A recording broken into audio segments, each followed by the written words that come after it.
Moi, il y a quelques années, je me suis dit, OK, en fait, dans le jouet, c'est un truc que je connais plutôt très bien parce que je travaille avec des opérateurs dans le jouet, donc je suis leur partenaire. Bah, en fait, pourquoi on n'essaie pas de faire les choses à l'envers? Ça veut dire quoi? C'est-à-dire qu'en fait, un fabricant de jouets, pour pas citer de nom, va mettre 3 ans entre le moment où il va discuter d'une propriété intellectuelle et entre le moment où on va se retrouver avec le produit en magasin. Moi, par exemple, quand je travaillais avec un fabricant de jouets, on mettait en place un rétro-planning et je parlais de propriété intellectuelle de films ou de séries qui vont sortir dans 3 ans à l'antenne.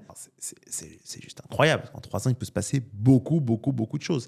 Mais dans le vêtement, il y a très longtemps, c'était aussi ce C'est qui se aussi comme passait. ça. C'était aussi comme ça. Jusqu'à ce qu'un jour, il y a un Zara qui arrive et qui dit « Ok, moi, je déglingue tout.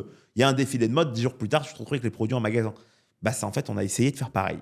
On a essayé de faire pareil, mais on a essayé d'aller encore un petit peu plus loin. Parce que contrairement à un Zara qui a des magasins, nous, on s'est dit « Ok, on veut faire pareil, mais on veut travailler sans inventaire. On veut travailler sans stock. On veut travailler sans production.